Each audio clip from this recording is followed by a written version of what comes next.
Assalamualaikum warahmatullahi wabarakatuh. Kami dari kelompok 6 kelas R8R Prodi Bimbingan Konseling Universitas Indraprasta PGRI. Pada kesempatan kali ini, kami akan membahas materi terkait penyesuaian diri dan kesehatan mental. Materi ini diajukan sebagai tugas kelompok dalam mata kuliah kesehatan mental yang dibimbing oleh Ibu Afiati Nisa MPD. Sebelum masuk pada pembahasan materi, izinkan saya memperkenalkan anggota dari kelompok 6, di antaranya Mediana Putri Azahra dengan NPM 2018-01-500-598, Rafika Nadia Tasya dengan NPM 2018-01-500-606, Silvi Damayanti dengan NPM 2018-01-500-620 dan Anissa Azahra dengan NPM 2018-01-500-675. Berikut adalah pembahasan dari materi pada hari ini. Pertama, pengertian penyesuaian diri. Kedua, perbedaan adaptasi dan penyesuaian diri. Ketiga, kriteria penyesuaian diri. Dan yang keempat, langkah-langkah penyesuaian diri. Untuk lebih jelas lagi dengan materi ini, mari kita simak videonya. Pembahasan yang pertama adalah pengertian penyesuaian diri. Penyesuaian diri dalam bahasa aslinya dikenal dengan istilah adjustment atau personal adjustment. Membahas tentang pengertian penyesuaian diri menurut Snyder's dapat ditinjau dari 3 sudut pandang, yaitu yang pertama ada penyesuaian diri sebagai adaptasi atau adaptation. Pada mulanya penyesuaian diri diartikan sama dengan adaptasi, padahal adaptasi ini pada umumnya lebih mengarah pada penyesuaian diri dalam arti fisik, fisiologis, atau biologis. Penyesuaian diri cenderung diartikan sebagai usaha mempertahankan diri secara fisik. Penyesuaian diri diartikan sama dengan usaha mempertahankan diri, maka hanya selaras dengan keadaan fisik saja, bukan penyesuaian dalam arti psikologis. Yang kedua, ada penyesuaian diri sebagai bentuk konformitas. Dengan memaknai penyesuaian diri sebagai usaha konformitas, menyiratkan bahwa di sana individu seakan-akan mendapat tekanan kuat untuk harus selalu mampu menghindarkan diri dari penyimpangan perilaku, baik secara moral, sosial, maupun emosional. Dan yang ketiga ada penyesuaian diri sebagai usaha penguasaan. Sudut pandang berikutnya adalah bahwa penyesuaian diri dimaknai sebagai usaha penguasaan, yaitu kemampuan untuk merencanakan dan mengorganisasikan respon dalam cara-cara tertentu, sehingga konflik-konflik, kesulitan, dan frustasi tidak terjadi.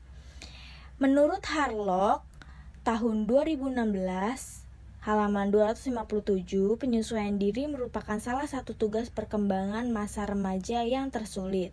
Sedangkan menurut Snyder's, mengemukakan bahwa penyesuaian diri merupakan satu proses yang mencakup respon-respon mental dan tingkah laku yang merupakan usaha individu agar berhasil mengatasi kebutuhan, ketegangan, konflik, dan frustasi yang dialami di dalam dirinya. Sudut pandang berikutnya adalah bahwa penyesuaian diri dimaknai sebagai usaha penguasaan atau mastery, yaitu kemampuan untuk merencanakan dan mengorganisasikan respon dalam cara-cara tertentu sehingga konflik-konflik, kesulitan, dan frustasi tidak terjadi dalam diri individu.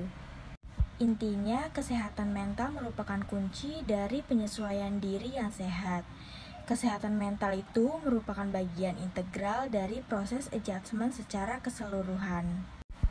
Jadi, pada dasarnya penyesuaian diri itu sangat penting bagi manusia, dan hanya manusia yang mampu membedakan mana yang baik dan mana yang tidak baik untuk menyesuaikan diri dengan teman sebaya atau di lingkungan sekitarnya dan di mana saja individu itu berada. Dalam penyesuaian diri, yang diubah atau disesuaikan bisa merupakan hal-hal yang ada pada diri individu atau dapat juga hal-hal yang ada pada lingkungan, sesuai dengan kebutuhan individu. Bagi penyesuaian diri, yang paling dasar adalah peniruan atau imitasi. Manusia lahir sebagai bayi yang berbadan kecil, lemah, tidak bisa apa-apa, dan tidak tahu apa-apa. Berhadapan dengan lingkungan yang lebih besar, lebih kuat, dan lebih pandai. Diawali dengan upaya yang tidak sadar, kemudian menjadi lebih sadar. Individu yang serba lemah dan tidak berdaya ini meniru apa saja yang diperlihatkan oleh lingkungannya. Ada juga penyesuaian diri diartikan sama dengan penyesuaian yang mencangkup konformitas terhadap suatu norma. Pemaknaan penyesuaian diri seperti ini pun terlalu banyak membawa akibat lain. Dengan memaknai penyesuaian diri sebagai usaha konformitas, menyiratkan bahwa individu seakan-akan mendapat tekanan kuat untuk harus selalu mampu menghindarkan diri dari penyimpangan perilaku, baik secara moral, sosial, maupun emosional. Berdasarkan pemaparan menurut para ahli untuk pengertian penyesuaian diri, dapat disimpulkan bahwa penyesuaian diri adalah kemampuan yang dimiliki individu untuk berinteraksi dengan orang lain yang bertujuan untuk dapat menyelesaikan permasalahan yang dihadapinya, baik secara pribadi ataupun sosial. Perbedaan adaptasi dan penyesuaian diri. Adaptasi atau adaption memiliki pengertian bahwa individu melakukan penyesuaian diri dengan lingkungannya. Hal ini lebih menekankan pada perubahan yang individu lakukan terhadap dirinya, supaya tetap bisa sesuai dengan lingkungannya. Jadi, pada adaptasi, diri individulah yang berubah untuk melakukan penyesuaian diri. Contohnya, bila menghadapi suhu panas, lalu individu membuka pakaiannya atau minum air dingin supaya tetap merasakan kenyamanan. Kemudian, penyesuaian atau adjustment dipahami sebagai mengubah lingkungan agar menjadi lebih sesuai dengan diri individu. Pengertian ini lebih menekankan pada perubahan lingkungan yang dilakukan oleh individu, sehingga tetap merasa sesuai dengan dirinya. Misalnya pada suhu yang panas, individu memasang fan atau menyalakan air conditioner supaya suhu ruangan berubah seperti yang ia inginkan. Pada contoh ini, individu tidak berubah, tetapi lingkunganlah yang berubah. Selanjutnya di sini ada kriteria penyesuaian diri. Menurut Snyder's tahun 1964 P51 menggunakan beberapa kriteria penyesuaian yang tergolong baik atau well adjustment ditandai dengan yang pertama pengetahuan dan tilikan terhadap diri sendiri, kedua objektivitas diri dan penerimaan diri, ketiga pengendalian diri dan perkembangan diri, keempat keutuhan pribadi, kelima tujuan dan arah yang jelas, keenam perspektif, skala nilai dan filsafat hidup memadai, yang ketujuh rasa humor, yang kedelapan rasa tanggung jawab, kesembilan kematangan respon, yang kesepuluh perkembangan kebiasaan yang baik, 11 adaptabilitas, 12 bebas dari respon-respon yang simptomatis atau gejala gangguan mental, 13 kecakapan bekerja sama dan menaruh minat kepada orang lain, 14 memiliki minat yang besar dalam bekerja dan bermain, yang ke-15 kepuasan dalam bekerja dan bermain, dan yang terakhir orientasi yang menandai terhadap realitas. Schneider juga mengungkapkan bahwa individu yang memiliki penyesuaian diri yang baik atau well adjustment person adalah mereka dengan segala keterbatasannya, kemampuannya, serta kepribadiannya telah belajar untuk bereaksi terhadap diri sendiri dan lingkungannya dengan cara efisien, matang, bermanfaat, dan memuaskan. Efisien artinya bahwa apa yang dilakukan individu tersebut dapat memberikan hasil yang sesuai dengan yang diinginkan tanpa banyak mengeluarkan energi, tidak membuang waktu banyak, dan sedikit melakukan kesalahan. Matang artinya bahwa individu tersebut dapat memulai dengan melihat dan menilai situasi dengan kritis sebelum bereaksi. Bermanfaat artinya bahwa apa yang dilakukan individu tersebut bertujuan untuk kemanusiaan, berguna dalam lingkungan sosial, dan yang berhubungan dengan Tuhan.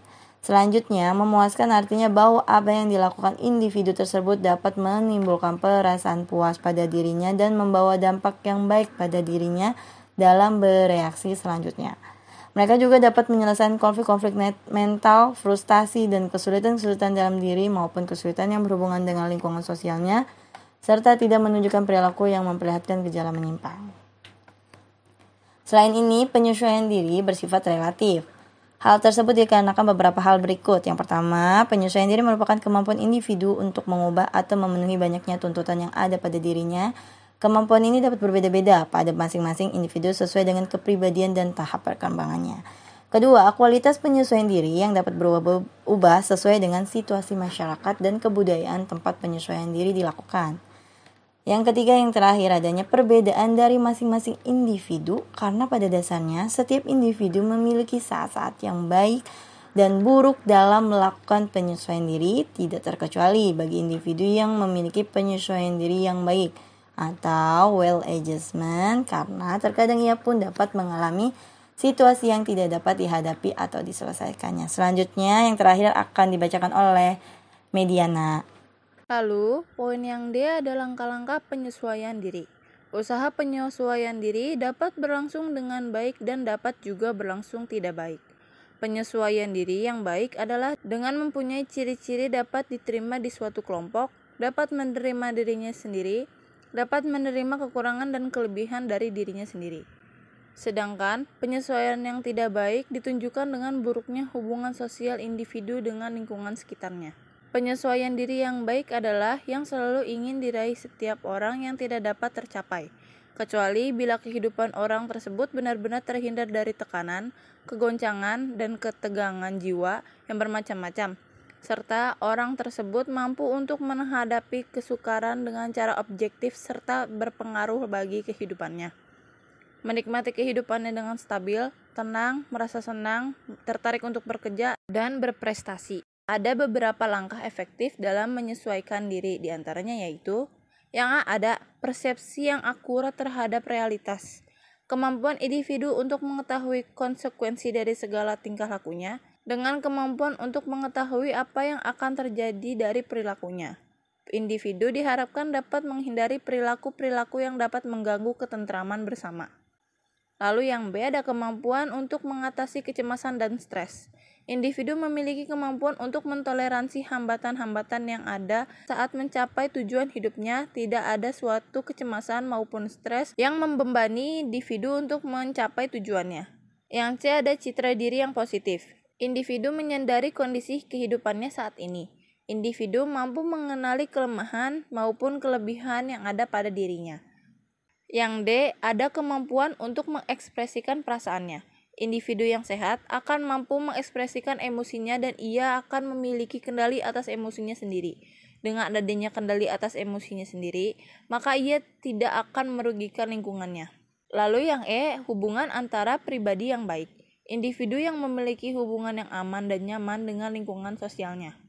Untuk mendapatkan solusi yang terbaik bagi gangguan penyesuaian diri, setidaknya seseorang harus mengetahui ukuran tingkat kualitas dan juga tingkat penyesuaian diri pribadi atau sosial.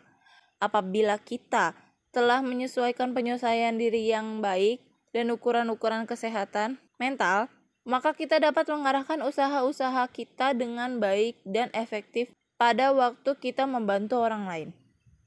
Langkah pertama yang kita mulai dalam proses penyesuaian diri yang baik yakni pemahaman dan pengetahuan diri tentang diri sendiri.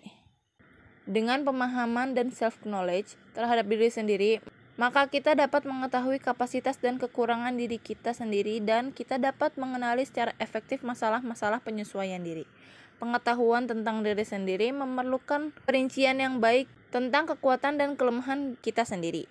Dengan mengetahui kelemahan itu, sekurang-kurangnya kita dapat berusaha untuk mengurangi dan menghilangkan pengaruh-pengaruh terhadap kehidupan kita, dan sebaliknya dengan mengetahui kekuatan kita sendiri, maka kita berada di posisi yang lebih baik untuk menggunakan demi pertumbuhan pribadi. Perbaikan diri dimulai dengan keberanian dan kepastian untuk menghadapi kebenaran tentang diri sendiri. Kemudian, langkah-langkah selanjutnya yakni pengendalian diri sendiri yang berarti orang-orang mengatur impuls-impuls, pikiran-pikiran, kebiasaan-kebiasaan, emosi-emosi, dan tingkah laku yang berkaitan dengan prinsip-prinsip yang dikenakan pada diri sendiri atau tuntutan-tuntutan yang dikenakan oleh masyarakat. Dengan demikian, individu yang kompulsif, histeris, atau obsesif, atau yang menjadi korban kekhawatiran, sifat yang terlalu berhati-hati, ledakan amarah, kebiasaan gugup, serta sulit atau tidak mungkin mengulanginya dengan baik tugas-tugas dan masalah sehari-hari. Pengendalian diri adalah dasar bagi integrasi pribadi yang merupakan salah satu kualitas yang penting bagi orang yang dapat menyesuaikan diri dengan baik. dan salah satu standar yang baik dalam menentukan tingkat penyesuaian diri. Selanjutnya, dalam mengembangkan pengendalian diri dan integrasi, pembentukan kebiasaan-kebiasaan yang bermanfaat adalah penting karena banyak penyesuaian diri individu tiap saat diakibatkan oleh tingkah laku menurut kebiasaan, dan biasanya penyesuaian diri yang tidak baik dapat dirusak oleh sistem-sistem yang tidak efisien atau tidak sempurna. Nah, setelah mendengar dan memperhatikan semua penjelasan dari teman-teman tadi, dapat kita simpulkan tentang materi hari ini bahwa manusia adalah makhluk sosial yang selalu menjadi bagian dari lingkungan tertentu. Di samping itu, individu juga memiliki kebutuhan, harapan, dan tuntutan dalam dirinya yang harus diselaraskan dengan tuntutan dari lingkungan. Jadi, penyesuaian diri dapat dikatakan sebagai cara tertentu yang dilakukan oleh individu untuk bereaksi terhadap tuntutan dalam diri maupun situasi eksternal yang dihadapinya. Jadi, penyesuaian diri yang dicapai oleh individu akan memberikan pengaruh positif pada kesehatan mental individu itu sendiri. Jadi, penyesuaian diri dengan kesehatan mental sangatlah berkait, karena itu merupakan kunci dari penyesuaian diri yang sehat dan fundamental yang penting. Itu dia beberapa materi yang kami sampaikan mengenai penyesuaian diri dan kesehatan mental. Cukup sekian saya sampaikan, mohon maaf jika ada kekurangan atau kesalahan dalam penyampaian maupun isi-isi pada materi. Terima kasih atas perhatian teman-teman semua. Semoga teman-teman selalu dalam keadaan sehat ya. Wassalamualaikum warahmatullahi wabarakatuh.